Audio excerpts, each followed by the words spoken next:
Hello, it's Galen. Galen's got Parkinson's. Nice to see you. I'll set the scene. You are looking down the main street of Four Feather Falls. Friday night. A lot of money been exchanged. People have come into town, prospectors, to cash their gold at the hardware store. The ranch hands have all been paid, looking for good time girls and whiskey. Might be a passing gunfighter, fancies a game of poker. The local farmer wants to maybe come in, have a drink. There's always the possibility of robbers. So this is how I play. This is so simple, honestly. No fancy anything. This is just a set of rules that are developed when I was a teenager playing with cowboys, and it slowly evolved into something a little bit more like a role play with some Wild West elements, perhaps more like a sort of Clint Eastwood film than a reenactment of a Wild West historical event. So first thing we do, and these are the very basic bog standard rules. Please steal them. They're not written down anywhere. Just these are ideas, and from this you can watch this again, maybe subscribe if you fancy, make up your own rules. I'm just showing you what I would do. So I'm going to just come over here. With a bit of luck, I can swivel this round relatively smoothly. And there you can see my main protagonist. And you'll see by the 6, there isn't anybody there. Now they're the different people who might be coming into town. So if I threw a 1, it would be the ranch hands. 2, the farmer. 3, bank robbery. 4 is Mexicans.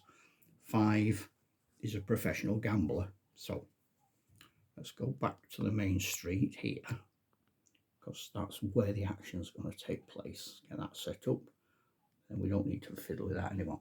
So down the main street, I'm going to throw a single D6. Whatever I get on this is a potential cause of trouble. If I get a 6, there is no trouble, because the people that come are just townspeople or sensible drinkers. Up the far end of town, which you might see if I move the camera a bit, the sheriff, Bass Reeves, for the weekend employs the deputy. So he's got a deputy with him. That's that. There we go. And the way we play is you have characters, good, bad, whatever. You can have both, doesn't matter. Every time they're involved in a game, they get 2 points of experience.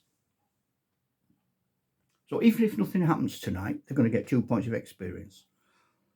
Every 10 points of experience, they can improve a skill.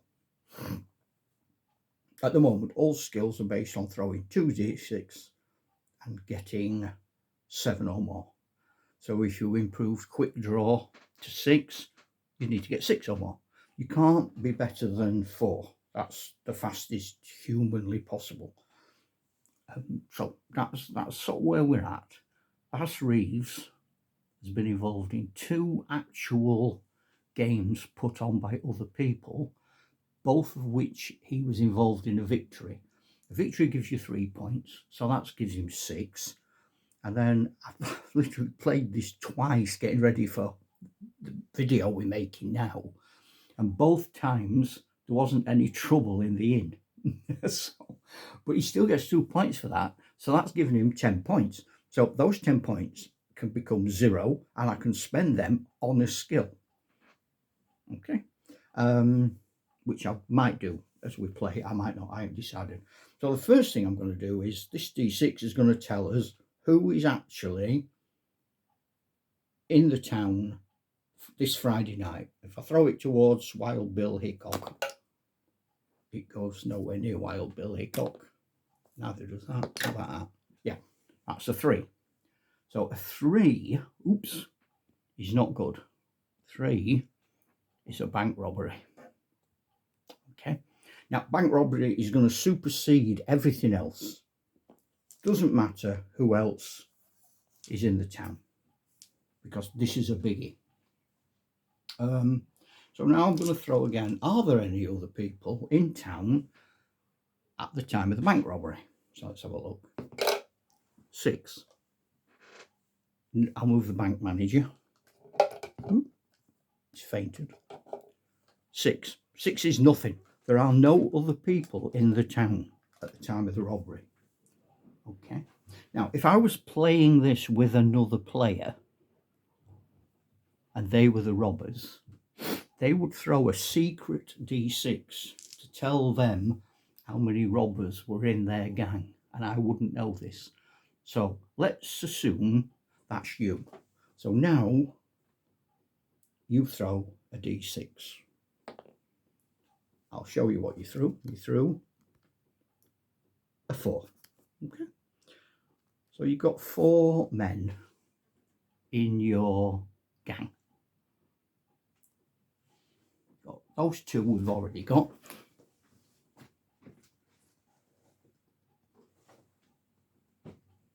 We will add on those 2.